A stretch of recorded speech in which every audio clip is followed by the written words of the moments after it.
The number of people known to have been killed in a deadly police raid in the Brazilian city of Rio de Janeiro on Tuesday has risen to 132, officials say.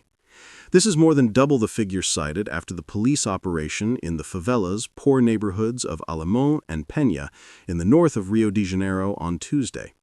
The Public Defender's Office, which provides legal assistance to the poor, made the new death toll public after grieving residents laid dozens of bodies in a square early on Wednesday. The police raid was the deadliest in the city, where authorities have for decades tried to contain the gangs which control many of its poorer neighborhoods. Asked about the figure given by the Public Defender's Office, Rio State Governor Claudio Castro said that forensic work was still underway and that until it had concluded, the official figure which he had been given was of 58 dead, although it was certain to change. Among those expressing shock about the death toll was Brazil's President Luiz Inácio Lula da Silva. According to Brazil's Justice Minister, Lula was astonished and also expressed his surprise that the federal government had not been informed beforehand. Even before the number of dead had more than doubled, the United Nations Human Rights Office had said it was horrified by the police operation. Early on Wednesday, residents took the bodies of those killed into a square in Penha, where they placed them next to each other in a long line to show the deadly nature of the raid. According to Brazilian media, estimates varied between at least 50 and more than 70 bodies. Many of the bodies had reportedly been retrieved from a nearby hillside, where police said most of the deadly clashes had unfolded. Challenged by journalists about earlier remarks he had made describing those killed as criminals, Governor Castro replied, "To be quite honest with you, the conflict wasn't in a built-up area, it was all in the woods.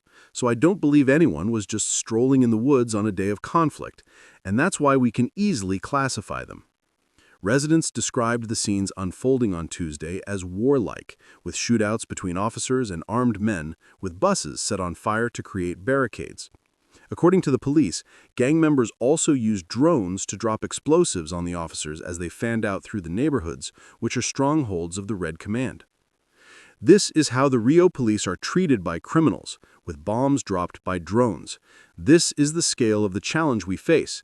This is not ordinary crime, but narco-terrorism, Governor Castro said.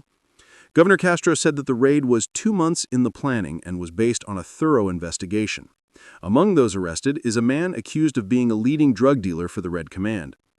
The governor also posted photos on social media of the 4 police officers who were killed in the operation. He praised the officers killed on what he called a historic day, in which he said they confronted organized crime. Rafael Soares, a Brazilian journalist covering crime in Rio, told BBC News Brazil that the Red Command had been on the offensive in Rio in recent years, reclaiming territory it had lost to its rivals, 1st Capital Command PCC. Soares added that the police operation was part of Governor Castro's efforts to leave his mark and deal a decisive blow to crime in the city ahead of elections next year.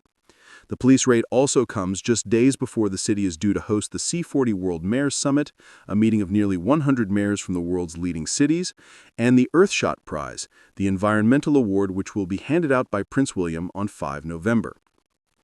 Huge police raids are not unusual in Rio, but the number of fatalities in Tuesday's operation is.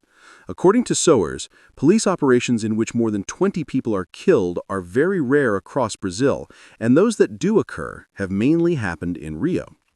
Rio de Janeiro's Minister for Public Security, Victor Santos, said that 280,000 people lived in the areas where the raids took place. Police footage showed heavily armed officers patrolling the narrow, steep lanes of the densely populated hillside favelas. This is a war we are seeing in Rio de Janeiro. Decades of inaction by all the institutions, municipal, state, and federal, have allowed crime to expand in our territory, Santos said.